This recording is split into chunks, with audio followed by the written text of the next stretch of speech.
शहबाज गिल साहब ने मुझे ज्वाइन किया। सर बहुत शुक्रिया आपके वक्त का। शहबाज गिल साहब ये बताइएगा, अनाउंस कर रहे थे, अनाउंस करते करते रह गए, ये स्ट्रेटजी का हिस्सा है या फोर्स ही कर रहे हैं आने वाले वक्तों में कि हमें शायद इस चीज की जरूरत नहीं पड़ेगी? बिस्मिल्लाहिर्रहमानिर्रहीम, आपका बहुत शुक्रिया। देखिए, बात ये है कि जब से ये मोदी हुकूमत आई है सबके सामने है कि ये इनके तमाम पर्दे जो रह गए थे, हमें तो अल्लाह मियां जब कोई आजमाइश डालता है तो उस टाइम इंसान को उसका अंदाजा नहीं होता, लेकिन बाद में पता चलता है कि वो बेहतरी के लिए होती है।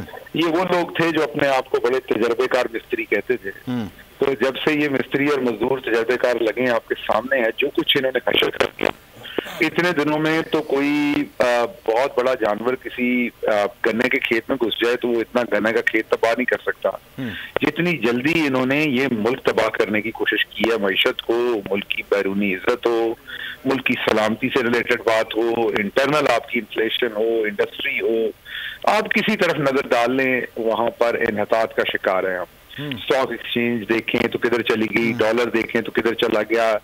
इनके जो तजर्बेकार तरीन लोग थे वो टेलीविजन पे बैठ के फरमा रहे हैं कि बिजली बंद करेंगे, लोड शेडिंग करेंगे तो डॉलर बचेंगे। तो फिर मेरा इनको मशवरा ये है कि आप 24 घंटे बिजली बंद ही कर दें, ना बिल आएंगे, ना बिल आएंगे, ना कोई और होगा मसला, तो आपको मुकम्मल ही अफाका हो जाएगा। ठीक है। दूसरी तरफ वो जो पंजाब स्पीड जैसे कहते थे पाकिस्तान का बेहतरीन एडमिनिस्ट्रेटर है, वो आज कराची में बिजनेसमैनों के सामने बैठे कह रहे थे आप कुछ बताएं कि हम क्या करें। जी बिल्कुल, आप हमें मशवरा दें। जी जी जी। तो ये बुनियादी तौर पर शोताबाज और ड्रामेबाज लोग थे, इनके पल्ले कुछ नहीं था। ये ऐसी ही अदाकारियां फनकारियां करके पाकिस्तान को इस हद तक ये लेके आए थे। ठीक है। अब जो हमारी अगली हिकमत अमली है वो आज आपको एक बात का तो अंदाजा हो गया होगा हिकमत अमली का, कि इमरान खान साहब जो है वो इस्लामाबाद की बजाय पेशावर आए हैं, तो इससे बड़ा वाज़ेह पैगाम चला गया होगा कि हमारी हिकमत अमली क्या है। और अगले दिनों में हमारी हिकमत अमली इंशाअल्लाह तोड़ना है। सर देखिए, ये तो फैसले सारे इमरान खान साहब करेंगे। बता दूं कि अगर इस इम्पोर्टेड हुकूमत ने अपना बिस्तरा खुद अपने कंधे पे रखकर ये रवाना ना हुए, सही है, तो फिर अवाम बिल्कुल अब तैयार है। आपने देख लिया, आपने पूरे मुल्क के तूलो अर्ज में जाके देख लिया, अवाम बिल्कुल तैयार है अब इनको इनके बिस्तरे समेत यहाँ से बाहर निकालने के लिए। जो चोरों का ठगों का टोला आ गया है, और इंशाल्लाह आप देखेंगे अगले 2-3 दिन के अंदर जो डेवलपमेंट्स होंगी उसमें आपको नजर आ जाएगा कि इन्होंने अपने कद से और अपने मुंह से बड़ी चीज को चक मार लिया था। अब वो सब कुछ इनके मुंह में फंस गया है जिसको इन्होंने चक मार लिया था। तो अब आवाम, और इंशाल्लाह आप देखेंगे कि ये फायदा सिर्फ पाकिस्तान का, इसमें नुकसान तो बहुत हुआ है इस सारे मैं ये कहूँगा प्रोजेक्ट में, लेकिन इसमें जो पाकिस्तान का सबसे बड़ा फायदा ये हुआ है कि ये जो मिस्त्री लिए फिरते थे ना तेसी कांटी साथ कि पाकिस्तान को मरम्मत इन्होंने किया, मिस्त्रियों से आपकी हमेशा के लिए जान छूट गई, क्योंकि अब सबको पता है कि ये बुनियादी तौर पर मिस्त्री नहीं थे, ये बस तो फ्रॉडिये थे जो हमेशा लोगों को ये चक्कर देते थे। तो इनसे अब पाकिस्तान की पक्की जान छूट जाएगी, सियासत में इनका नाम। लेकिन सर कैसे, सवाल ये पैदा होता है ना, कैसे, किस तरह से आप लोग अभी आज लॉन्ग मार्च का ऐलान करते, और जाहिर सी बात है खान साहब अपने जलसों में बात कहते हैं, आप लोग भी बात कहते हैं कि हमारा एक मुतालबा है इलेक्शंस का। अगर आप जाते हैं इस्लामाबाद, कहते हैं इलेक्शंस कराओ, इनको अगर कोई कल IMF से अच्छा पैकेज मिल जाता है, ये कहते हैं हम नहीं करा रहे, मईशत को संभाल लेते हैं, फिर क्या होगा सर? रिपीट कीजिएगा सवाल। सर मैं कह रहा हूं आप किस तरह से जान छुड़ाएंगे? एक चीज है ना, लोगों से आप कह रहे हैं ना कि जान छूट जाएगी। सर हमने इनसे अब क्या जान छुड़ानी है, तो अल्लाह ने छुड़वा दी इनसे जान। अच्छा, आप देखिए कि जैसे अल्लाह की जात कहती है ना कि मैं कुछ दिलों के ऊपर मोहर लगा देता हूँ, इसी तरह अल्लाह ने फरमाया वतु इज्जु मंतशा वतु जिल्लु मंतशा। कई दफा अल्लाह की जात आप से कोई चीज लेके आपको आजमाती है और कई दफा कोई दे के आजमाती है। ठीक है। कई दफा आपके ऊपर जब अजाब आता है तो वो कोई चीज आपसे छिन के आता है, और कई दफा आपको कोई चीज मिल के आता है। बिल्कुल, बिल्कुल। तो ये अजाब इनके लिए जो है हुकूमत मिलके इन पे अजाब आया अल्लाह का। ठीक है। जो इन्होंने झूठ बोले थे, जो इन्होंने तबाहकारियां की हुई थी, आप देखिए जिस दिन से हुकूमत में आए इनको लत्तर पड़ रहे हैं। और इनकी मत देखें कैसी मारी गई कि इन्होंने राणा सनाउल्लाह जैसे शख्स को इंटीरियर मिनिस्टर बनाया।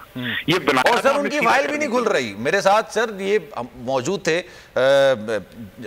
जो बुक्टी साहब हैं, उनसे मैं गुफ्तगू कर रहा था, नारकोटिक्स के वजीर है। मैंने कहा आप फाइल खोले क्यों नहीं खोलते हैं? वो कह रहे हैं नहीं मैंने नहीं खोली अभी तक और ना मैंने मंगवाई अभी तक।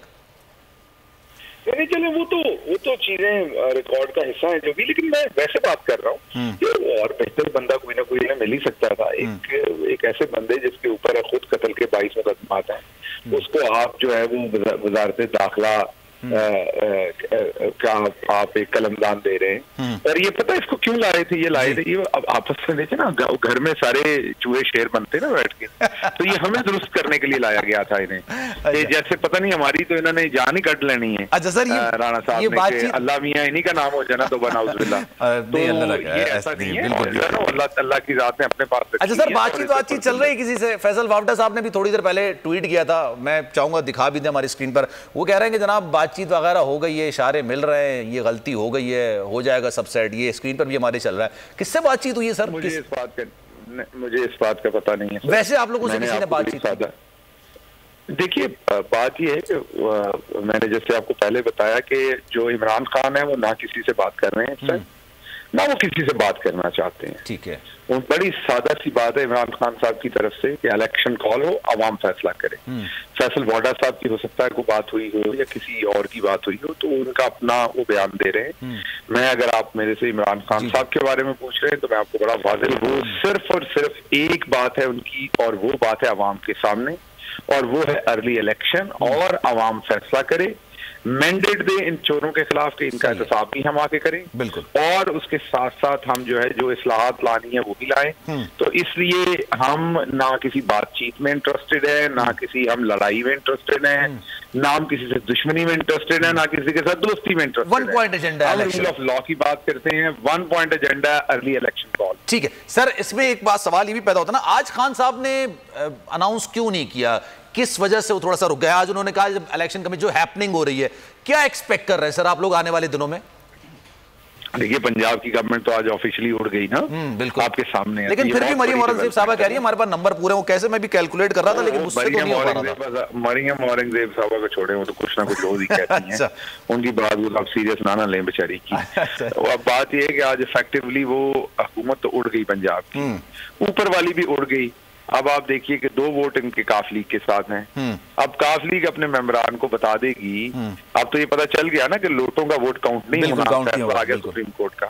तो अब काफ लीग बहुत ही भारी भरकम से बड़े बड़े पहलवान किस्म के इंसान लगते हैं, तारिक बशीर चीमा साहब, जो कि अंदर से बिल्कुल इस तरीके के आपके पुराने साथी हैं सर, ऐसा ना करें सर। हमारे साथी है, मेरी बिरादरी भी है, लेकिन हमारी बिरादरी को लाज ही लगाई हुई है।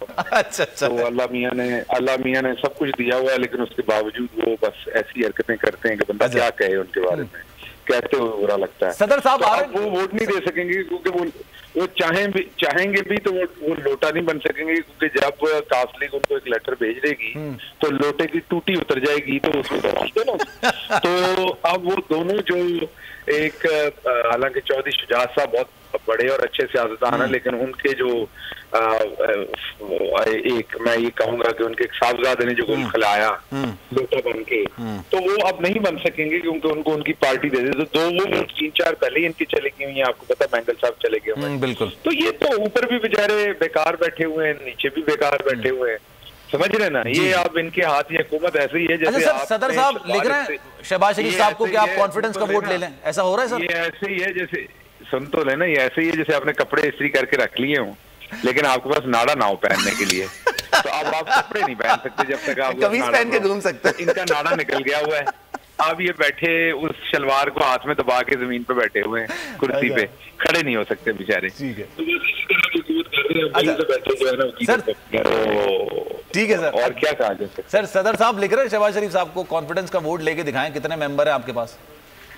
मैंने आपको बताया ना कि it is over, party is over. अच्छा, अब तो ये गन्ने के खेत के अंदर घुसे हुए हैं। इन्होंने कितने फसल का नुकसान करके निकलना है वो एक अलग बात है, लेकिन ये कि निकलना इन्होंने खेत से है और फसल का इन्होंने नुकसान कर दिया, ये 2 बातें तय है। अच्छा। निकलना इन्होंने है, नहीं निकलेंगे तो गांव वाले आके लाठियों से निकाल लेंगे। निकलना इन्होंने है। आमिर साहब क्या कमेंट करेंगे सर? गिल साहब का एक अपना मतलब है, सेंस ऑफ ह्यूमर का अंदाज है माशाल्लाह। सब्सक्राइब करें और बेल दबाएं ताकि कोई खबर रह न जाए।